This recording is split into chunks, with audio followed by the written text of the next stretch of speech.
है आपका Himalayan mail में, जहां मैं आपकी मेजबान मुनाजा कंवल। जैसा आप सब जानते हैं कि राज्यसभा इलेक्शंस आने जा रहे हैं और वहीं पर पार्टीज पे काफी दबाव है। जहां पे जब इलेक्शंस हो गए थे जिसमें नेशनल कॉन्फ्रेंस की जीत हो गई थी और वहीं पर एक अलायंस पार्टनर उनका बना हुआ था कांग्रेस, और आज अगर हम बात करेंगे उसी नेशनल कॉन्फ्रेंस और कांग्रेस की अलायंस के बारे में, इसमें कुछ दरार सी आ गई है जो हमें नजर आ रही है। क्योंकि कांग्रेस जो है वो चाहती थी कि वो बडगाम सीट पे लड़े, मगर अगर हम यहां से देखेंगे तो नेशनल कॉन्फ्रेंस ने उनको नगरोटा सीट पे ऑफर कर लिया और उनका कहना है कि हम रिस्क पे कहीं पर भी अपने आप को नहीं उतारेंगे, हम रिस्क नहीं लेना चाहते हैं। और अगर हम बात करेंगे कल भी एलओपी सुनील शर्मा की,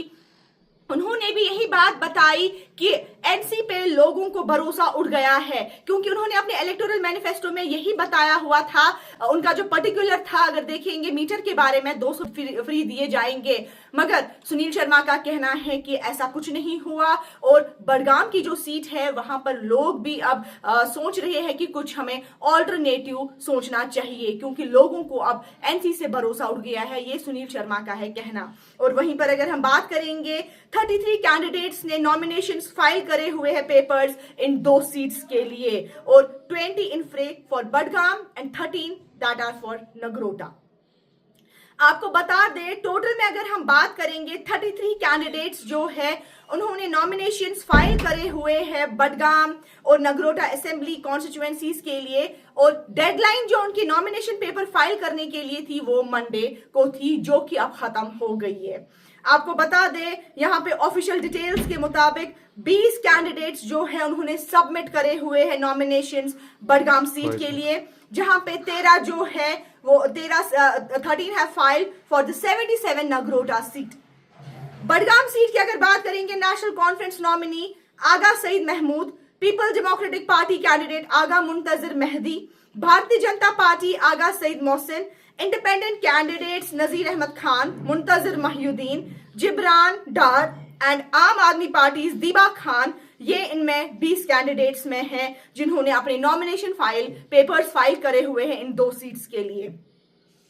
अगर हम लास्ट डे की बात करेंगे तो नॉमिनेशन जो फाइल हो रहे थे, कैंडिडेट्स जो मेजर पॉलिटिकल पार्टीज के हैं सारे, उन्होंने सबमिट करे हुए हैं अपने पेपर्स, और जो कि उन्होंने रिटर्न करे हुए हैं बडगाम ऑफिसर को। आपको बता दें एनसी कैंडिडेट आगा सईद महमूद जो है, he was accompanied by the chief minister Omar Abdullah, जहां पे बहुत सारे एमएलएज भी थे और सीनियर पार्टी लीडर्स जिन्होंने अपने नॉमिनेशन पेपर्स जो है वो सबमिट करे हुए हैं।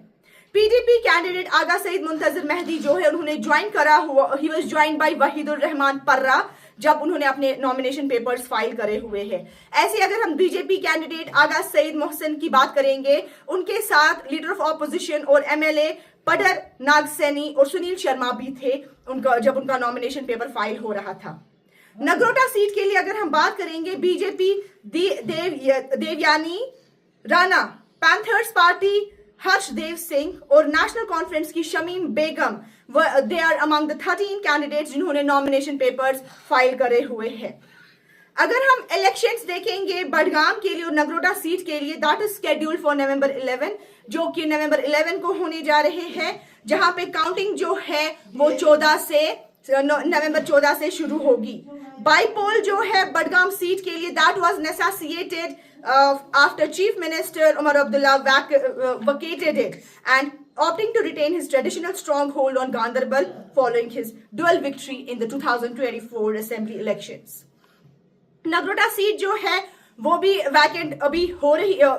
that is fell vacant due to the demise of BJP leader Devendra Singh Rana in October last year. Overall अगर हम बात करेंगे 33 कैंडिडेट्स जो है उन्होंने फाइल करे हुए हैं इन 2 सीट्स के लिए। अब देखना ये है कि अब कौन सी पार्टी इसमें जीत पाएगी, क्योंकि अभी अगर हम देखेंगे नेशनल कॉन्फ्रेंस और कांग्रेस के बीच में काफी अभी तकरार है, लगता है कि तीसरे की जीत इसमें हो सकती है। अब देखना ये है इलेक्शंस के टाइम ही इसमें किसकी जीत होगी। आप दीजिए अपनी मेजबान मुनाजा कंवल को इजाजत फॉर हिमालयन में।